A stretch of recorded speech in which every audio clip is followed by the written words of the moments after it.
Ladies and gentlemen, welcome to this quick podcast where I'm going to introduce CashBooks. Okay, the two CashBooks, we're going to look in this first podcast at 2 column CashBooks. We'll then look at 3 column CashBooks in the next broadcast. First of all, and this is really important that you remember this is a really common exam question. You've got to remember there is one book of prime entry which is also a ledger account, and that is the CashBook.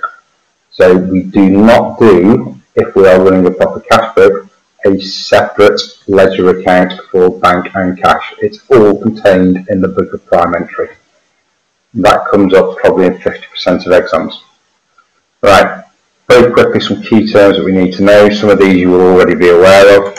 Okay, bank interest, that's when a business owes money to the bank, so they've got a loan or an overdraft. And when that happens, they lose cash from the bank, so we credit bank, and we would have a separate expenses T account called interest paid. Interest received is the opposite. It's where the business has money in the bank. The bank give them interest as a reward for having the money there. And when that happens, we debit the bank because we're increasing the bank asset, and we would have a credit entry in an income received separate account. Bank charges are fees for certain services provided to a business, and therefore there will be a fee, so therefore we will lose our bank asset, which is a credit entry, and there will be a separate T account called bank charges, which will be debited. Credit transfers, that's the automatic transfer of funds from one bank account to another. So for example, when you go off to university, a lot of you will have parents who will actually send some money to you. Rather than sending you a cheque now or going into the bank even, they can go onto the internet and they can automatically move funds into your account. Be very careful on the exam question. Make sure which way the transfer is going. Is the business sending funds to another person or firm, in which case it's a credit entry in the bank, or are they receiving the credit transfer, in which case it's a debit? We'll look at dividends, and then I want to emphasise these two, so we'll do those two last. Okay, dividend is where a business owns shares in another business. If the business makes a profit, what they do if they're a limited company is they pay something called a dividend out to shareholders, and that's giving them some of the profit as a form of income.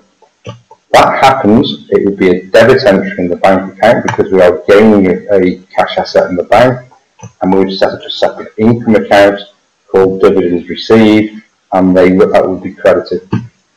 Direct debits and standing orders are similar, but this is a really, again, common examination question, so make sure you understand this difference. So they're both a regular payment made by a customer to a supplier. Quite often it's a monthly payment.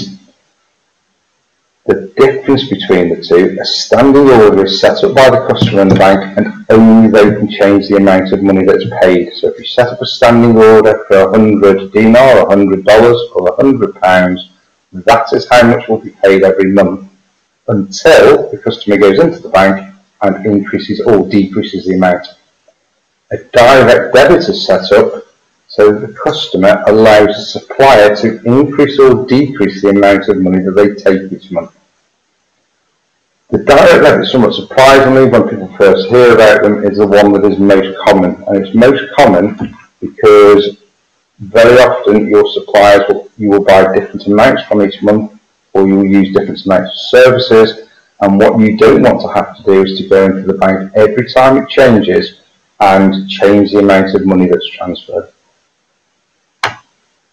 Right, what are we looking at then? Well, we're looking at something most of you have already seen. Okay.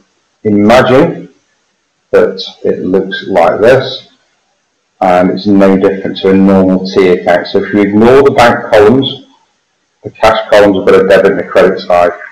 If you ignore the cash columns, the bank entries have got a debit and a credit side.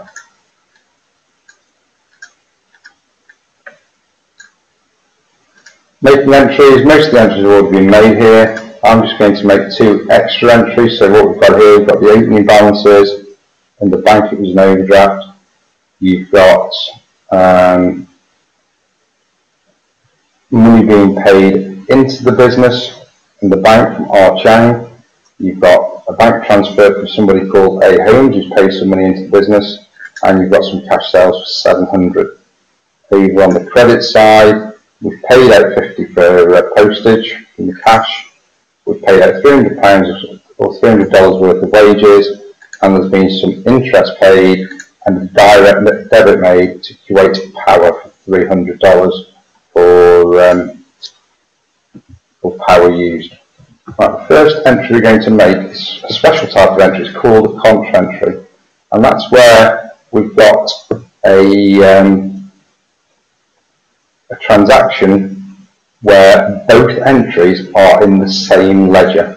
So in this case, both entries are going to be in the cash book because we're paying the cash that's spare into the bank account. So if we've got this set up correctly, on the debit side, we are going to gain a bank asset of $500. Okay, and on the credit side, we are going to lose a cash asset of $500, and that's your contra. So both entries are both here in this ledger. Next transaction, we're going to, S. Robson paid the business $300 by standing order, so that's going to increase our bank asset, so it's going to be a debit entry. Okay, and now what we need to do is we need to balance off the account. So we're going to do that by first of all identifying which is the bigger side. Well, the bigger side on the cash is going to be the debit side. It's always going to be the debit side, 1500. So we're going to have to make the credit side 1500. And to do that, we need to add up the credit side, which adds up to 850, and therefore there needs to be a balance carry forward put in of 850, 650, sorry, and therefore the balance brought forward on the debit side also needs to be 650.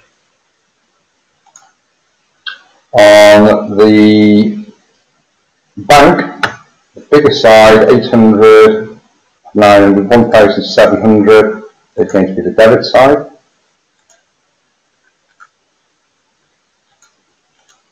Therefore, we need to also make the credit side 1,700, and at the moment we've got 730 on the credit side, so we need to add in another 950.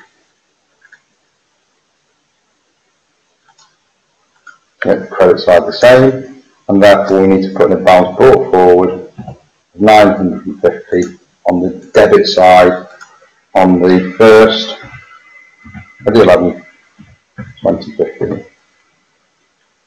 Right, a couple of work examples for you to do. We've got to put the one example that you've got to do where you've got to put the correct balances in. I hope this helps. Any questions, obviously, if I teach you, feel free to come and ask me. There's answers there for anybody that's been given the answer sheets. And good luck, and I'll speak to you soon.